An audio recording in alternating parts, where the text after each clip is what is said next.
amor, que trate com respeito, carinho e segurança. Então, não é qualquer família. Isso vale para a família de origem e para a família substituta, para a família adotante. Então, o que nós privilegiamos é o cuidado com a criança, o desenvolvimento da criança e a proteção. Nisso, você tem todos os aspectos aí de planos e políticas. Nós temos uma política internacional, chama Política de Proteção Infantil, e nela prevê um ciclo de conscientização, de prevenção, de denúncia e de resposta, que vale para todos os colaboradores, todas as pessoas que entram em contato com criança e adolescente, e a nossa perspectiva é dar resposta imediata, especialmente para as crianças e adolescentes que estão nos programas. Eventualmente, a gente lida com o fator humano, e a resposta tem que vir de uma forma institucional. Existe sempre, a gente conversou isso ontem, é muito interessante também, que surgiu na oficina, uma linha familiar e uma linha institucional, organizacional. Você não pode negar que tem aí uma vivência, né, de uma pessoa que foi retirada da família por uma medida judicial e que está num programa que chama acolhimento institucional. Assim o diz a norma brasileira e assim o diz a norma internacional. Nas diretrizes técnicas para acolhimento institucional está previsto isso. Então, a gente lida com respostas institucionais, mas no modelo que se aproxime ao máximo do familiar, para que, quando ela vá num outro contexto, o mais rápido possível, ela também esteja bem.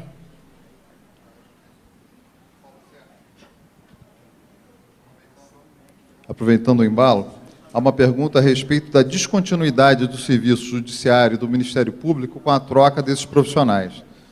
A pergunta inclui aqui que as políticas que são desenvolvidas por um juiz, por um promotor engajado, vão todas por água abaixo quando esse profissional é substituído por outro. Por que não há uma institucionalização das boas práticas? Por que essa constatação está correta? Eu entendo porque o poder central do judiciário ainda não prioriza a infância e juventude. A partir do ponto que a infância e juventude for priorizada, os recursos chegarão, as capacitações chegarão, as normatizações se estabelecerão.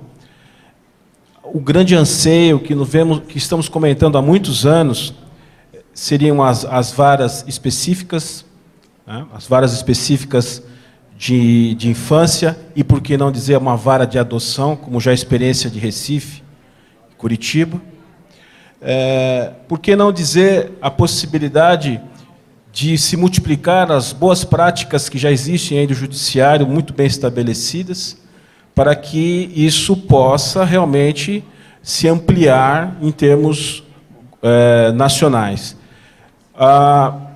Eu entendo que, a partir do ponto que esse poder priorizar, as coisas começam a acontecer. Porque essas boas práticas já estão sendo desenvolvidas no país, em uma escala muito diminuta, mas com um esforço muito grande dessas singularidades. O que pode se deixar claro, e que devemos estar bem cientes disso, é que é possível ser feito, tem sido feito com competência, e nós devemos estar fazendo essas cobranças para isso acontecer com mais efetividade. É impossível para um técnico que tem um trabalho estabelecido, fique vulnerável a essas alternâncias de estruturas com o trabalho muitas vezes comprometido. Então, acho que isso é possível, sim. Doutora Vivi, como a senhora vê a adoção de uma ou mais crianças por casais homossexuais? Tem muita dúvida quanto ao comportamento dessas crianças quanto à sexualidade. Eu sou Viviane. Você me chamou de Viviane, não foi isso? Eu sou Viviane. Perdão, Viviane. Bom, eu não vejo problema algum aqui, em relação à adoção. Aliás, aquilo que o tempo todo aqui eu estou cuidando muito disso, de falar que a adoção é um processo sério, é compromisso, né?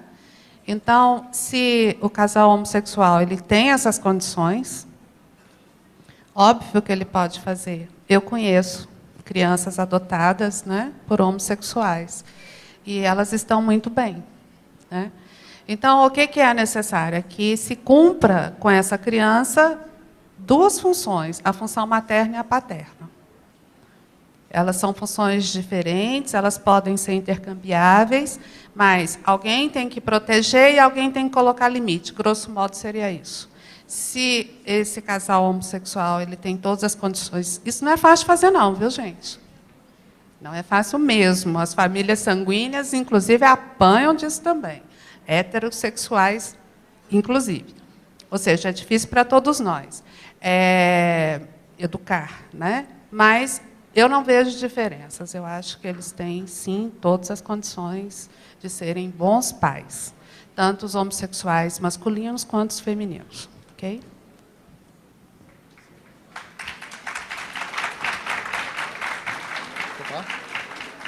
Eu passei uma pergunta para... Sávio, desculpe. Não. Pela importância dessa questão, eu acho que valeria a pena estarem atentos com a vasta literatura que já está exposta, inclusive nesse evento, né? Pesquisas bem estabelecidas sobre a homoafetividade e as relações com a adoção. Eu acho que é um tema que já tem uma literatura bastante importante para que as pessoas possam se sustentar e criar também uma nova cultura.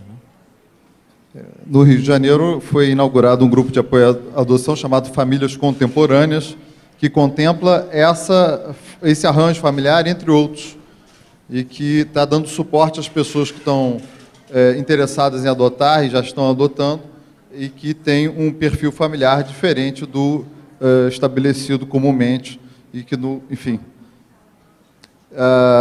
eu queria perguntar para a doutora Carmen uma pergunta sobre, só esclarecendo a questão da defensora pública que fez a adoção a brasileira, se foi adoção a brasileira, ou seja, a adoção brasileira é um nome preconceituoso com nós próprios.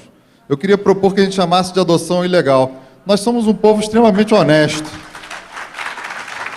Então, nós não podemos ser... Lá na Argentina, praticamente, quase todas as adoções que se conhecem são adoções à la Argentina. E eles não dão esse nome para adoções que é um fruto de profunda discussão, inclusive, de vários filhos de presos políticos assassinados pelo regime militar, que é uma discussão grande que tem na Argentina, muito interessante de ser acompanhado, e eles não têm esse complexo de ficar chamando de Alá Argentina, eles chamam de ilegais. Então, eu acho que a gente pode colocar assim, a adoção da defensora pública foi ilegal ou ela foi adoção consensual, feita em juízo, independentemente da discussão sobre a aceitação dessa adoção consensual ou não pela nova ordem jurídica? E se a senhora quiser responder essa pergunta que lhe passei também. Não, foi uma adoção consensual, né? Como se diz, na boca da maternidade, né? Por isso que eu falei da necessidade do acompanhamento da gravidez indesejada, né? Para evitar situações desse tipo. Mas eu aproveitaria também o mote da adoção à brasileira para dizer que eu acho que a adoção à brasileira é a adoção sem preconceitos. Isso mesmo. Né? Porque eu acho que o Brasil ele pode ainda nos horrorizar, né, o grau de preconceitos que temos contra negros, contra mulheres, né, contra homossexuais, mas, a bem da verdade, em comparativo com outras nações, nós temos alguns exemplos ainda a dar por maior tolerância e respeito à diversidade. Bom, o nosso mediador ele foi muito simpático, né, e cuidadoso, porque a pergunta que foi enviada para mim aqui sugere uma certa crítica à Secretaria de Direitos Humanos, e mais especificamente à nossa secretaria, e ele indagou se eu gostaria de responder ou não. É claro que sim, né, porque é importante que a palavra circule, é isso que a gente está dizendo, né? E o papel da sociedade civil é justamente fazer esta pressão sobre os governos para que eles melhorem e cumprem melhor as suas funções.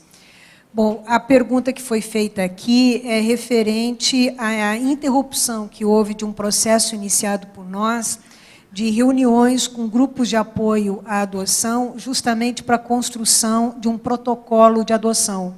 Né? E aí fazia referência de que poderia ser um grande passo para que situações como devoluções, etc., pudessem ser evitados. Né? Bom, então, acho que aproveito a oportunidade para fazer o esclarecimento público nós temos um grande defeito na gestão pública, que ela ainda não é tão contínua quanto desejamos. Então, a saída de uma pessoa gera uma certa descontinuidade, a chegada de outra também, né? Foi o que aconteceu conosco. Nós estamos agora com uma equipe recomposta com a coordenação do Sérgio, que esteve com vocês desde a primeira hora até o final, né? E esta é a nossa função. A gente não apenas apoiou este evento, mas o considerou estratégico para a formulação das políticas na área, e assumimos aqui o compromisso de retomada desse processo, muito embora a gente já esteja fazendo essa conversa adiantar um pouco mais no bojo deste grande acordo com o Conselho Nacional da Justiça e com o Conselho Nacional do Ministério Público, porque, pela lei de adoção, o curso de preparação para adotantes se dá via sistema de justiça, né? Então, não adiantaria de nada nós estarmos, grupos de adoção e também o executivo, formular uma ideia para o sistema de justiça se eles não estivessem engajados nesse processo. Então, agora a gente já está num novo momento, né, mais integrados, e podemos nos unir ainda mais para cuidar melhor. Nós estamos caminhando para o nosso encerramento, infelizmente, porque me deram aqui, o tempo já está praticamente esgotado. Eu vou fazer, então, uma última pergunta, e eu vou perguntar para a Débora. Você é mãe. Como que você vislumbra a sua maternidade? Qual é o seu projeto de maternidade? Como que você quer realizar isso na sua vida?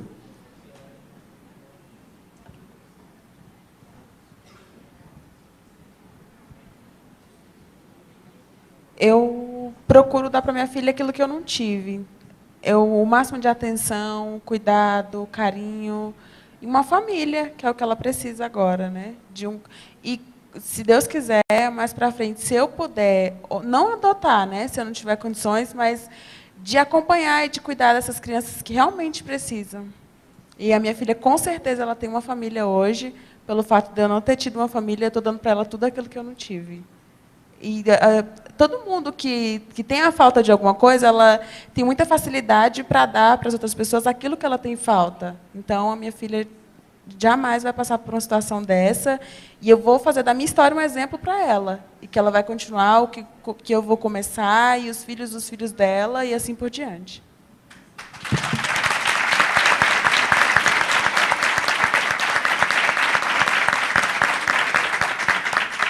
Queria agradecer a Débora, doutor Alexandre, meu companheiro Paulo Sérgio, doutora Viviane, doutora Carmen, pelo excelente debate que nós tivemos, agradecer a assistência super participante, pedir desculpa por não ter conseguido dar conta de todas as perguntas, foram muitas, inclusive aquelas que sugerem pontos para a carta vão ser encaminhadas para a organização. Encerrar aqui o nosso debate e passar a palavra para a nossa cerimonialista.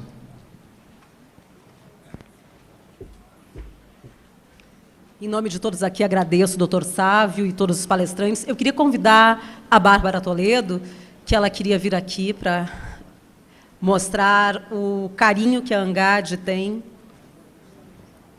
pela doutora Carmen, pela Secretaria de Direitos Humanos, porque o ENAPA, foi possível esse ENAPA como parte de um programa maior, que se estende até agosto do ano que vem, como a Fabiana falou, e ele só foi possível acontecer sem pagamento de inscrições e tudo mais, em função desse apoio e desse projeto maior, dos quais nós gostaríamos que todos vocês fossem corresponsáveis. E, para assumir essa corresponsabilidade, depois a gente quer pedir que cada um assine esse tangram que está aqui no chão, dentro do boneco, fora do boneco, onde achar melhor, com o seu compromisso, com a Carta Unir para Cuidar e a continuidade daquelas propostas que saíram aqui destes debates. Bárbara. A ANGAD também, nesse momento, quer homenagear a ministra Maria do Rosário como verdadeira amiga da adoção, porque ela esteve à frente da frente parlamentar pela adoção na época do projeto de lei, que o Paulo Sérgio bem se referiu. Só esqueceu de mencionar, Paulo, que a ANGAD também esteve naqueles momentos nos debates, nas audiências públicas, porque eu senti bem na pele a ausência do Sávio, que ia para todas essas audiências representando a ANGAAD. Então, e tivemos também junto no Senado, quando o relator foi o ministro Aloysio Mercadante. Então, a ANGAAD realmente tem se esforçado bastante para representar os grupos de apoio à adoção e fazer valer a nova cultura da adoção. E a ministra Maria do Rosário, na época deputada federal, abraçou esse projeto e hoje, como ministra, estendeu a mão para o grupo de apoio ao aconchego, fazendo uma bela parceria, cofinanciando o grupo que foi devidamente selecionado num processo de seleção pública de projetos. E isso é um exemplo para toda a federação, todos os estados membros da nossa federação, para que nenhum Conselho Municipal de Assistência Social, nenhum Conselho Estadual de Assistência Social ou do Direito da Criança e do Adolescente se furte a reconhecer um trabalho de grupo de apoio à adoção.